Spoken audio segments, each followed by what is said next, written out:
ہمارے معاشرے میں بعض احباب ایسے ہیں جن کا کام یہ ہے کہ خیانت سے کام لینا، جھوٹ بولنا، دھوکہ دینا، عوام کو مغالطے میں رکھنا۔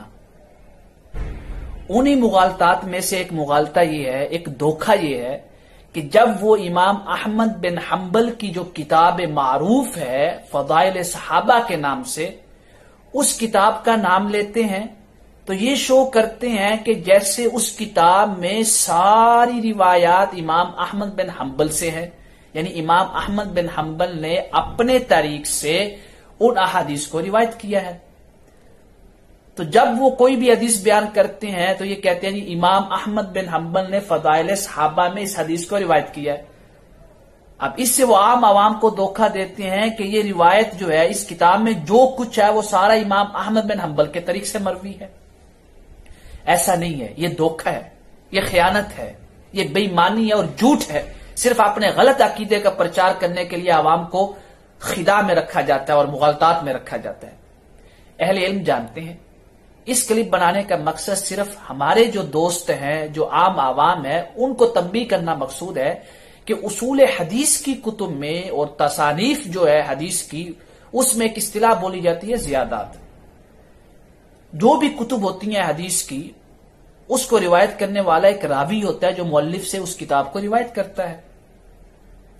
اب کیا ہے، بعض اوقات یہ جو راوی ہے جو مؤلف سے روایت کر رہا ہوتا ہے، اپنے طریق سے مؤلف کے علاوہ اپنے طریق سے احادیث روایت کر کے اس کتاب میں اضافہ کر دیتا ہے، اور ان روایات کو اس مؤلف کی روایات نہیں سمجھا جاتا بلکہ کہا جاتا ہے زیادات، کہ یہ جو راوی ہے یہ اپنے طریق سے مؤلف کے علاوہ دوسری اسناد سے حدیث لائے ہیں۔ اب یہ جو کتاب ہے فضائل صحابہ امام احمد بن حنبل کی، اس میں 3 قسم کی روایات ہیں۔ پہلی قسم کی وہ روایات جو امام احمد بن حنبل کے طریق سے مروی ہیں، یعنی سند میں امام احمد بن حنبل کا نام آتا ہے۔ دوسری قسم کی وہ روایات ہیں جو امام احمد بن حنبل کے صاحبزادے حضرت عبداللہ نے اپنے طریق سے، جو ان کے دیگر مشائخ تھے ان کے والد کے علاوہ، ان سے روایات کی، اور اس سند میں امام احمد بن حنبل کا نام نہیں آتا۔ اور اگر ایسی روایات کو فضائل صحابہ میں پا کر کوئی یہ بیان کرے کہ امام احمد بن حنبل نے روایت کیا، تو وہ جھوٹ بول رہا ہے، وہ خیانت سے کام لے رہا ہے، وہ عوام کو دھوکہ دینا چاہتا ہے اپنے من گڑت عقیدے پہ۔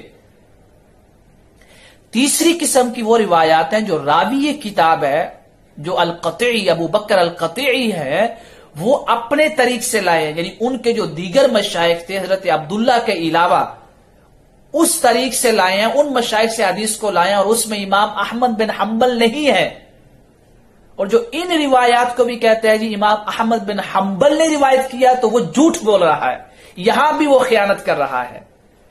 تو لہذا 3 قسم کی روایات ہوگی فضائل صحابہ میں۔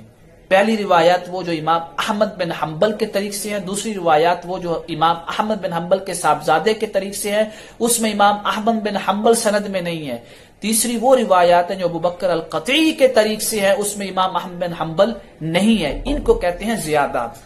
تو لہٰذا اس کتاب میں ساری روایات امام احمد بن حنبل کی نہیں ہے۔ جو بات مطلقاً کرے کہ فضائل صحابہ میں یہ روایات ہے امام احمد بن حنبل کی، تو وہ دھوکہ دہی سے کام لے رہا ہے۔